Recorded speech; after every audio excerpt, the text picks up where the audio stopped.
ಓಂ ಶ್ರೀ ಗುರುಭ್ಯೋ ನಮಃ. ಎಲ್ಲರಿಗೂ ನಮಸ್ಕಾರ.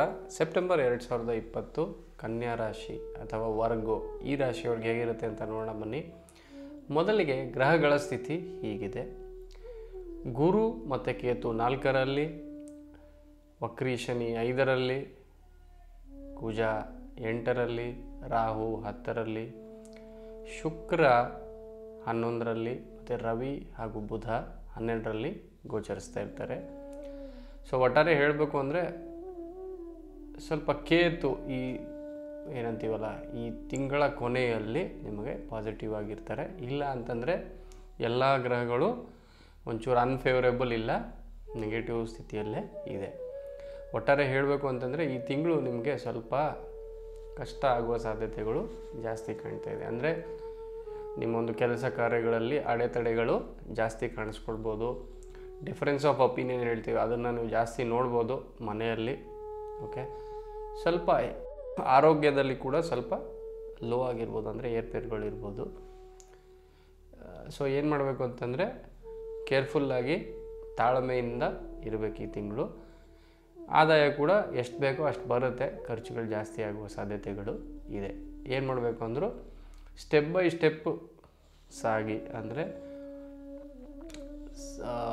ಇಶ್ಯೂ ಏನು ಬರುತ್ತೋ, ಸಮಯ ಸಂದರ್ಭ ಹೇಗಿರುತ್ತೋ ಅದರ ತಕ್ಕಂಗೆ ನಿಮ್ಮ ಬುದ್ಧಿಯನ್ನು ಉಪಯೋಗಿಸಿ ಮುನ್ನುಗ್ಗಿ. ಆರೋಗ್ಯದ ಬಗ್ಗೆ ನೋಡೋಣ. ಕಾಲಿಗೆ ಏಟಾಗ್ಬೋದು, ಸ್ಕಿನ್ ರಿಲೇಟೆಡ್ ಇಶ್ಯೂಸ್ ಅಂದರೆ ಈ ಇಚ್ಚಿಂಗ್ ಅಂತೀವಿ, ಇಚ್ಚಿಂಗ್ ಆಗುವ ಸಾಧ್ಯತೆಗಳು ತೋರಿಸ್ತಾ ಇದೆ. ಸ್ವಲ್ಪ ಜಾಗ್ರತೆಯಿಂದ ಗಾಡಿಯನ್ನು ಓಡಾಡಿ, ಯಾಕಂದರೆ ಇಂಜುರಿ ಡ್ಯೂ ಟು ಆ್ಯಕ್ಸಿಡೆಂಟ್ ಅಂತೀವಿ. ಆ್ಯಕ್ಸಿಡೆಂಟ್ ಒಂದು ಚಿಕ್ಕ ಪುಟ್ಟ ಏನೋ ಒಂದು ಘಟನೆ ಆಗ್ಬೋದು, ಅದರಿಂದ ನಿಮಗೆ ಏಟಾಗುವ ಸಾಧ್ಯತೆಗಳು ಕಾಣ್ತಾ ಇದೆ. ಹೊಟ್ಟೆ ನೋವು ಇಲ್ಲ ಜ್ವರ ಈ ಥರದ ಒಂದು ಸಮಸ್ಯೆ ಆಗ್ಬೋದು. ನಿದ್ದೆ ಕಮ್ಮಿ ಆಗುತ್ತೆ ಈ ತಿಂಗಳು, ಯಾಕಂದರೆ ಯೋಚನೆಗಳು ಜಾಸ್ತಿಯಾಗಿ ನಿದ್ದೆ ಕಮ್ಮಿ ಆಗುವ ಸಾಧ್ಯತೆಗಳು ಇದೆ. ತಿಂಗಳ ಕೊನೆಯಲ್ಲಿ ಈ ಸಿಚುವೇಶನ್ ಏನಿದೆ ಚೆನ್ನಾಗಾಗುತ್ತೆ. ಅಂದರೆ ನಿಮ್ಮ ಆರೋಗ್ಯ ಏನಂತಾರಲ್ಲ, ಆರೋಗ್ಯದಲ್ಲಿ ಒಂದು ಬದಲಾವಣೆ ಕಾಣ್ತೀರಾ, ಅಂದರೆ ಪಾಸಿಟಿವ್ ಆಗಿರುತ್ತೆ ಆರೋಗ್ಯ. ಈಗ ಕರಿಯರ್ ಆ್ಯಂಡ್ ಬಿಸ್ನೆಸ್ ಅಂದರೆ ಈ ಕೆಲಸ ಮಾಡೋರು ಮತ್ತು ವ್ಯಾಪಾರಸ್ಥರ ಬಗ್ಗೆ ನೋಡೋಣ. ಕೆಲಸ ಮಾಡೋರಿಗೆ ಏನು ಅಂತಂದರೆ ಸಡನ್ನಾಗಿ ಏನೇನೋ ಬದಲಾವಣೆಗಳು ಕಾಣಿಸ್ಬೋದು ಕೆಲಸ ಕಾರ್ಯಕ್ಷೇತ್ರದಲ್ಲಿ. ನಿಮಗೆ ಅಬ್ಜೆಕ್ಷನ್ ಇಲ್ಲ ಕನ್ಫ್ರಂಟೇಷನ್ ಅಂತೀವಿ, ಅಂದರೆ ನಿಮ್ಮ ಒಂದು ಸುಪೀರಿಯರ್ಸ್ ಬಾಸ್ಗಳಿಂದ ಸ್ವಲ್ಪ ಕಷ್ಟಕರ ಒಂದೆರಡು ಡಿಸ್ಕಷನ್ ಆರ್ಗ್ಯುಮೆಂಟ್ಸ್ ಅಂತೀವಿ ಆಗಬಹುದು. ಸೊ ಸ್ವಲ್ಪ ನಿಮ್ಮ ಒಂದು ಮಾತೇನಿದೆ ಮತ್ತು ನಿಮ್ಮೊಂದು ಯೋಚನೆ ಏನಿದೆ ಅದನ್ನು ಕಂಟ್ರೋಲಲ್ಲಿ ಇಟ್ಕೊಳ್ಳಿ. ಸೊ ಈ ಸಿಚುವೇಶನ್ ಕಂಪ್ಲೀಟಾಗಿ ಇರಲ್ಲ, ಒಂಚೂರು 20ನೇ ತಾರೀಕು ನಂತರ ಸ್ವಲ್ಪ ಒಂದು ನೆಮ್ಮದಿಯನ್ನು ಕಾಣ್ತೀರಾ ನಿಮ್ಮ ಒಂದು ಕಾರ್ಯಕ್ಷೇತ್ರದಲ್ಲಿ. ಸೊ ಏನು ಮಾಡಿ ಅಂದರೆ ತಾಳ್ಮೆಯಿಂದ ವರ್ತಿಸಿ, ಒಳ್ಳೆಯ ಸಮಯ ಬರಲಿದೆ. ವ್ಯಾಪಾರಸ್ಥರಿಗೆ ಏನು ಅಂತಂದರೆ ಯಾವುದು ಅವಸರದಲ್ಲಿ ಯಾವುದು ಒಂದು ನಿರ್ಣಯವನ್ನು ತಗೋಬೇಡಿ, ಅದರಿಂದ ಕಷ್ಟ ಆಗುತ್ತೆ. ಏನೋ ಒಂದು ಡಿಸೈಡ್ ಮಾಡಬೇಕು ಅಂದರೆ, ಏನೋ ಒಂದು ನಿರ್ಣಯ ತೊಗೋಬೇಕು ಅಂತಂದರೆ ಎಲ್ಲ ಕಡೆಯಿಂದ ಯೋಚನೆ ಮಾಡಿ ಇನ್ಫಾರ್ಮ್ಡ್ ಡಿಸಿಷನ್ ಅಂತೀವಿ, ಅಂದರೆ ಎಲ್ಲ ಪಾಯಿಂಟ್ಸ್ನ ಕನ್ಸಿಡರ್ ಮಾಡಿ ಮತ್ತು ಡಿಸಿಷನನ್ನು ತೊಗೊಳ್ಳಿ. ಆದರೆ ಸ್ಪೆಸಿಫಿಕ್ಲಿ ಹೊಸ ಪ್ರಾಜೆಕ್ಟ್ ಏನೋ ಮಾಡಬೇಕು ಅಂತಂದರೆ ತುಂಬ ಜಾಗ್ರತೆಯಿಂದ ಯೋಚಿಸಿ ಮುಂದೆ ಸಾಗಿ. ಯಾವುದೋ ಒಂದು ಒಳ್ಳೆಯ ಆಪರ್ಚುನಿಟಿ ಬರುವ ಸಾಧ್ಯತೆಗಳು ಕಾಣ್ತಾ ಇದೆ, ಸಡನ್ನಾಗಿ ಬರುತ್ತೆ. ಸೊ ಏನು ಹೇಳ್ತೀವಿ ಅಂದರೆ take one step at a time and proceed. Okay, so ಇದರಿಂದ ನಿಮಗೆ ಸ್ವಲ್ಪ ಸೇಫ್ ಆಗಿರ್ಬೋದು. ಇನ್ನು ಮುಂದೆ ವಿದ್ಯಾರ್ಥಿಗಳ ಬಗ್ಗೆ ಹೇಳಬೇಕು ಅಂತಂದರೆ ಅಷ್ಟೊಂದು ಒಳ್ಳೆಯ ಸಮಯ ಅಲ್ಲ. ಸೊ ಡಿಸಿಪ್ಲಿನ್ಡ್ ಆಗಿರಿ, ನಿಮ್ಮ ಪ್ಲ್ಯಾನ್ ಏನಿದೆಯೋ ಪ್ಲ್ಯಾನಿನ ತಕ್ಕ ಮುನ್ನುಗ್ಗಿ. ಪೇಷನ್ಸ್ ಇರಬೇಕು, ಅಂದರೆ ತಾಳ್ಮೆ ಇರಬೇಕು ಈ ತಿಂಗಳು. ಇಲ್ಲ ಅಂತಂದರೆ ಸ್ವಲ್ಪ ಕಷ್ಟಕ್ಕೆ ಒಳಗಾಗುವ ಸಾಧ್ಯತೆಗಳು ಜಾಸ್ತಿ ಕಾಣಿಸ್ತಾ ಇದೆ. ಆದಾಯದ ಬಗ್ಗೆ ಹೇಳಬೇಕು ಅಂತಂದರೆ ಅನ್ಪ್ಲ್ಯಾನ್ಡ್ ಎಕ್ಸ್ಪೆಂಡಿಚರ್ ಅಂತೀವಿ, ಅಂದರೆ ಏನೂ ಪ್ಲ್ಯಾನ್ ಮಾಡಿಲ್ಲ, ಸುಮ್ಮನೆ ಎಲ್ಲೋ ಹೋಗ್ತೀರಾ ಖರ್ಚು ಮಾಡಿಬಿಡ್ತೀರಾ, ಈ ಥರದ್ದು ಒಂದು ಔಟ್ಫ್ಲೋ ಜಾಸ್ತಿ ಕಾಣಿಸುತ್ತಾ ಇದೆ. ಓಕೆ, ಯಾವುದೋ ಸಡನ್ನಾಗಿ ಒಂದು ಲಾಸ್ ಆಗುವ ಸಾಧ್ಯತೆಗಳು ಇದೆ. ಸೊ ಬಿಸ್ನೆಸ್ ಮಾಡೋರಿಗೆ ಸ್ವಲ್ಪ ಲಾಸ್ ಅನ್ನೋದು ತೋರಿಸ್ತಾ ಇದೆ. ಸೊ ಇನ್ವೆಸ್ಟ್ ಮಾಡಬೇಕಾದ್ರೆ ಜಾಗ್ರತೆಯಿಂದ ಮಾಡಿ.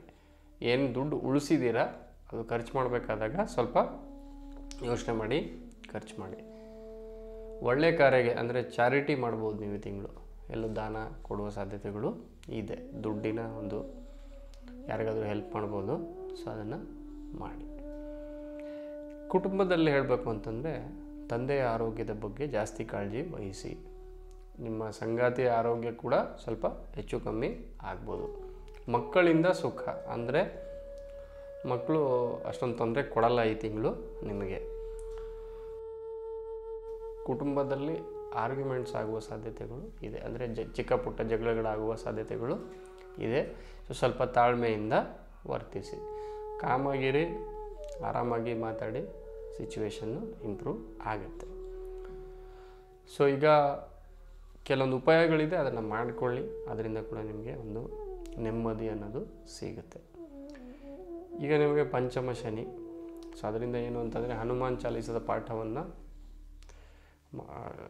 ಚಾಲೀಸವನ್ನು ಡೈಲಿ ಪ್ರತಿನಿತ್ಯ ಓದಿ, ಅಂದರೆ ಪಠಣೆ ಮಾಡಿ, ಅದರಿಂದ ನಿಮಗೆ ಒಳ್ಳೆಯದಾಗತ್ತೆ. ದುರ್ಗಾ ಮಾತೆಯ ಒಂದು ಆಶೀರ್ವಾದವನ್ನು ಪಡೆಯಿರಿ. ದುರ್ಗಾ ಮಾತೆಯ ದೇವಸ್ಥಾನಕ್ಕೆ ಹೋಗ್ತಾ ಇರಿ. ನೆಮ್ಮದಿಗೋಸ್ಕರ ಓಂ ಗಂ ಗಣಪತಯೇ ನಮಃ 108 ಬಾರಿ ಹೇಳಿ ಪ್ರತಿನಿತ್ಯ. ದಾನ ಮಾಡಬೇಕು ಅಂತಂದರೆ ಹೆಸರು ಕಾಳು, ಮೇನ್ಲಿ ಬೇಳೆ ಎಲ್ಲ ಹೆಸರು ಕಾಳು, ಹುರುಳಿಕಾಳು, ಪುಸ್ತಕಗಳು ಬುಧವಾರದ ದಿನ ದಾನ ಮಾಡಿ. ವಿಷ್ಣು ಸಹಸ್ರನಾಮದ ಪಾಠ ಮಾಡುವುದರಿಂದ, ಅಂದರೆ ಓದುವುದರಿಂದ ಇಲ್ಲ ಕೇಳುವುದರಿಂದ ಪ್ರತಿನಿತ್ಯ ನಿಮಗೆ ಒಂದು ಲಾಂಗ್ ಟರ್ಮ್ ಬೆನಿಫಿಟ್ ಅಂತೀವಿ, ಅದು ದೊರೆಯುತ್ತೆ. ಸೊ ಈ ಉಪಾಯಗಳನ್ನ ಮಾಡಿಕೊಳ್ಳಿ. ಹೌದು, ಈ ತಿಂಗಳು ಸ್ವಲ್ಪ ಕಷ್ಟ ಇದೆ, ಆದರೆ ಕೆಲವೊಂದು ಆ ಗ್ರಹಗಳ ಸ್ಥಿತಿಗಳೇನಿದೆ ಬದಲಾವಣೆ ಆಗಲಿದೆ ಈ ತಿಂಗಳು. ಸೊ ಅದರಿಂದ ಸ್ವಲ್ಪ ಏನಂತೀವಿ ಸಡನ್ನಾಗಿ ಚೇಂಜಸ್ ಕಾಣಿಸ್ಕೊಳ್ಬೋದು. ಸೊ ಈ ಉಪಾಯಗಳನ್ನ ಮಾಡಿ ತಾಳ್ಮೆಯಿಂದ ಇರಿ. ಸೊ ನಿಮ್ಮೆಲ್ಲರಿಗೂ ಒಳ್ಳೆಯದಾಗಲಿ. ನಮಸ್ಕಾರ.